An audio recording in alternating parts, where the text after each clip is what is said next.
Bienvenue dans le podcast des audacieux normands par la Caisse d'épargne Normandie. Notre objectif est simple, vous inspirer, vous donner envie d'entreprendre, bref, d'être audacieux. Quoi de mieux pour cela que de partir à la rencontre des personnes au parcours incroyable. Adja Sawane a grandi au Havre où elle a trouvé sa passion, le handball. Bientôt 20 ans qu'elle joue au Hack Handball avec un palmarès solide, le titre en Challenge Cup en 2012 ou encore les 5 titres de vice-championne de France. Adja est mon invité et je ne tarde pas plus à commencer notre échange. Bonjour Adja. Bonjour. Il y a une donnée constante dans ton parcours, c'est la ville du Havre. Quel regard portes-tu sur cette ville? C'est ma ville, c'est là où je suis née, c'est là où j'ai ma famille, mes amis, tout mon entourage est ici. Et depuis que j'ai commencé le rang, je suis restée dans cette ville-là. On connaît ton attachement au Havre, mais plus précisément au quartier dans lequel tu as grandi. Quel rôle a joué ce quartier? C'est vrai que c'est le plus grand quartier du Havre, Coucriauville. C'est le quartier où il y a toutes les handballeuses parce que en général, on se retrouvait tous entre copines du quartier. Étant donné qu'on avait le gymnase en bas de chez nous, c'est ce qui nous a facilité. Et c'est là où que j'ai grandi, j'ai fait mes études ici.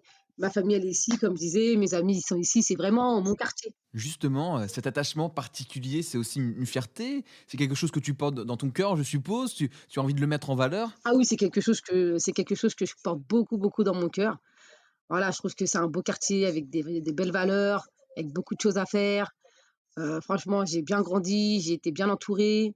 Avec ma famille, on n'a jamais eu de problème, tout se passe bien. On est bien intégré dans cette ville-là. Et puis, voilà, l'avantage, c'est que c'est une petite ville, tout le monde se connaît. Et puis, dans cette ville, il y a plusieurs quartiers.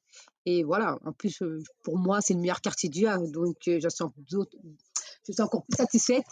Et avec tout ce que j'ai pu vivre ici, franchement, j'ai aucun regret d'être restée ici et dans mon quartier surtout. Est-ce un avantage ou un frein de venir d'un quartier?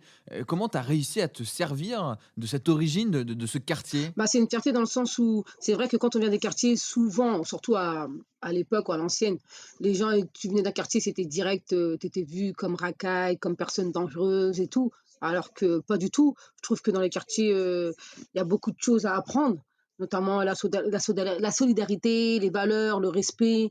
On est grave soudés quand on est des quartiers, on grandit tous ensemble, on se respecte les uns les autres, on se rend des services. Il y a du bon à prendre comme partout. Et je pense que dans les quartiers, on peut apprendre des valeurs qu'on ne trouvera pas dans d'autres secteurs, dans d'autres endroits. Parce que dans les quartiers, c'est vrai qu'on a une façon de vivre qui est pas commun à ceux qui habitent pas dans les quartiers. Après, on peut aussi apprendre des choses avec eux, mais dans les quartiers, on apprend des bonnes choses, notamment, comme je t'ai dit, les valeurs, le respect.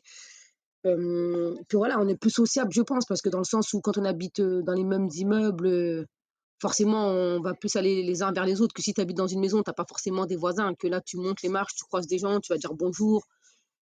Voilà, il y a des liens qui se créent. Et après, plus tu restes longtemps avec tes voisins, voilà, moi, ma meilleure amie, exemple, c'est ma copine d'enfance, mais c'est ma voisine d'enfance. On est dans le même quartier, on est dans le même hall. On a tout fait ensemble. Et voilà, on a gardé les valeurs, on a grandi comme ça et je trouve que c'est bien d'être issu d'un quartier. Après, il faut prendre le bon, voilà, le mauvais, faut essayer de pas rentrer dedans, c'est comme partout. Et du coup, c'est vrai que ça me motivait de me dire: «Ah là, je suis une fille de quartier, j'ai là, je suis au hand». Ça me motivait encore plus de me dire: «Ah, il faut que je réussisse et tout». Parce que c'est vrai que quand tu es issu du quartier, en tout cas avant, il y avait pas beaucoup de gens, qui arrivaient à s'en sortir. Aujourd'hui, c'est bien, les gens, ils se bougent plus, il y en a de plus en plus, qui réussissent. Tu l'as dit à plusieurs reprises hein, dans des interviews, ton modèle c'est la joueuse Oumou Nyang Phuké. Elle vient d'ailleurs du même quartier que toi.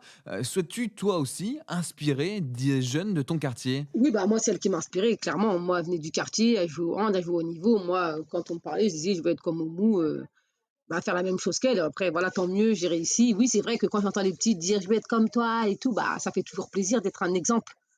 Donc puis voilà, je souhaite à d'autres filles de quartier, de réussir. Là, il y avait ma petite cousine, la Matita, qui est arrivée. J'espère qu'elle aussi, elle va s'en sortir et qu'il y en aura plein d'autres. C'est vrai que ça fait plaisir d'avoir, son exemple. Moi, j'étais là, je suis arrivée, je voyais Oumou Niang, et là, je dis: «Ah moi, je vais réussir, je vais faire comme elle, c'est sûr, un jour, je vais jouer au niveau» et j'ai réussi, je suis contente. Aujourd'hui, c'est ma présidente, encore mieux. Puis, quand je regarde le parcours, je me dis: «Ah ouais, quand même, on revient de loin, quoi». En introduction, j'ai parlé du palmarès du club, mais il y a aussi des moments plus difficiles. Comment garder le moral et la motivation quand le classement est mauvais et que les difficultés financières s'abattent sur le club? Je dis: «C'est un mauvais passage», mais que ça va aller. Tu peux que faire mieux dans le sens où, voilà, tu tombes, faut se relever. Et voilà, après c'est clair que quand on voit à l'ancienne, voilà, c'était de la D1, coupe d'Europe et tout et qu'on est redescendu. Après voilà, on n'est pas non plus redescendu bas, bas, bas, bas. On a voilà, il y a encore un gros échelon à passer pour reprendre en D1 et puis se stabiliser. Bah, je me dis, on peut y arriver vu qu'on l'a déjà fait. Maintenant combien de temps ça va mettre, ça c'est autre chose. Mais c'est vrai que ça fait bizarre, mais après ça fait partie de la vie quoi. Il y a des hauts, il y a des bas et puis voilà, quand il y a des bas, bah, faut se serrer les coudes et rien lâcher. La finale de la Coupe d'Europe reste un des moments les plus forts du club. Elle se déroulait au Dock, au Havre donc. Quel souvenir gardes-tu de ce moment? Franchement, c'est un des plus beaux souvenirs handballistiques. Faire la finale dans ma ville, gagner la finale, chez nous au Duck, il y avait trop, trop, trop, trop de monde. Franchement, c'était trop beau et voilà, c'est la fierté, te dire, voilà, un titre de championne d'Europe, c'est pas donné à tout le monde et c'était un beau titre et puis on a fêté ça, tellement bien, ce titre de championne d'Europe que, bah, je me rappellerai toute ma vie. C'est le plus beau titre que j'ai gagné, dans ma dans ma carrière. Tu as fait le choix de ne pas être joueuse pro et de garder un métier en parallèle à la mairie du Havre. En quoi consiste-t-il? Je suis éducatrice sportive. Au début, j'étais au service des sports et maintenant, ils m'ont mis au service, jeunesse et sport. Quelles sont tes missions au quotidien? Bah, c'est de proposer des bah, maintenant, c'est plus faire des projets, mais avant, au tout début, il faut croire qu'il y a faut pas au tout début, à la mairie, en fait, j'allais dans les écoles. Je faisais des séances de handball dans les écoles, aux petits CE2, CM1, CM2 dans les primaires. J'intervenais dans plusieurs secteurs. Ensuite, ça a évolué, c'était plus, multisport et maintenant, en tant qu'éducatrice, bah, ça dépend des projets qu'on a sur l'été et sur les petites vacances scolaires. Là, l'été, exemple, l'année dernière, on était sur 4 secteurs différents. On devait proposer des activités, on va dire multisports dans le cadre du Le Havre en forme. Et moi, ça reste dans mon domaine, le sport, donc je kiffe ça. Donc, c'est bien tombé pour moi, quoi. Je suis trop contente parce qu'à la base, moi, je voulais être prof de sport.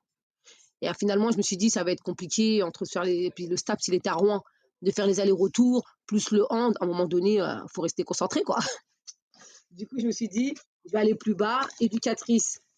Voilà, c'est pas prof de sport, mais c'est dans le même style, dans le sens où je propose des activités et tout. Et du coup, je me suis concentrée sur un BPGEPS que j'ai eu et je suis rentrée directement en mairie. Et de là, voilà, je suis contente d'être éducatrice sportive. À chaque fois, c'est dans le sport ce que je fais. C'est de proposer des activités ou animer des activités. Et voilà, ça me plaît. Après quasi 20 ans au sein du Hack Handball, quelle est ton ambition? En fait, c'est trop marrant parce que quand j'étais petite, je disais, ouais, je vais être sportive de haut niveau. Et après, je voudrais être entraîneur. Et ben là, je suis dedans. Là, je suis dedans parce que cette année, j'ai commencé à entraîner les moins de 17 du club. Je l'avais déjà fait il y a quelques années. Et là, voilà, mon ambition, ça restera que le club, il remonte au plus haut niveau et que je fasse partie du projet du club, tout le temps. D'entraîner les jeunes que je connais, qui ont à peu près le même parcours que moi, de les ramener au plus haut niveau possible. Voilà quoi, ramener encore plus de monde parce que les petits de maintenant, je trouve qu'ils sont moins sportifs que nous à l'époque. Nous, on faisait notre sport, on était là, on lâchait rien quoi. Maintenant, les petits, si je viens, je fais ça 1 an, 2 ans pour le plaisir et je pars quoi. Alors que je pense qu'il y a beaucoup de choses à prendre dans le sport. Franchement, il y a des valeurs, il y a trop de choses à faire. Et moi, regardez, ça m'a ouvert des portes ensuite par la mairie, quoi. Aujourd'hui, j'ai un boulot, quand j'ai fini ma carrière, voilà, je suis pas en train de paniquer, en me dire ce que je vais faire et tout. En parallèle, j'avais déjà mon double projet, quoi. S'il fallait que tu retiennes ta plus grande audace sur ton parcours, ça serait quoi? Un moment où tu as osé, où tu as bougé les lignes? Bah, c'est quand la première année que je suis montée à l'équipe première. En fait, je suis montée en cours d'année et que quand le coach il m'a lancée, en fait, la fille en cours d'année, elle devait arrêter pour aller faire une école de police, en dehors du Havre. Du coup, là, quand je suis montée, j'ai dit: «J'aurais pas 10 000 chances». Vraiment pour qu'une fille elle arrête en cours d'année et tout. Là, c'était là où j'étais un peu stressée, mais en me disant: «Hey, là, tu as toutes les chances pour toi, tu as 6 mois pour prouver» et c'est de là que tout est parti. Quel conseil as-tu envie de donner à ceux qui nous écoutent pour avoir la même audace que toi? Bah, j'ai envie de leur dire, peu importe, d'où tu viens, peu importe ton milieu social, tout ce dont, où tu as besoin pour avancer, c'est d'un rêve et puis d'un modèle qui peut t'inspirer, comme moi, c'est Oumu qui a pu m'inspirer et de beaucoup de volonté. Parce que voilà, faut toujours croire en soi, toujours croire en ses rêves et voilà quoi, travailler fort, pour atteindre ses objectifs. Pas forcément se donner des objectifs à long terme, hein, car moi, des fois, je me suis fixé des petits objectifs à court terme sur 1 an, voilà quoi et tous les jours, on doit se demander, bah, qu'est-ce qu'on peut faire, pour pouvoir s'améliorer? Merci Adja d'avoir répondu à mes questions. Nous sommes fiers d'avoir ton témoignage et nous espérons qu'il fera écho à tous les audacieux normands en devenir. Pour nos auditeurs, vous pouvez retrouver tous nos portraits, nos conseils sur le site audacieuxnormand.fr, audacieux normand au pluriel. À très vite pour un prochain épisode. Merci, à bientôt.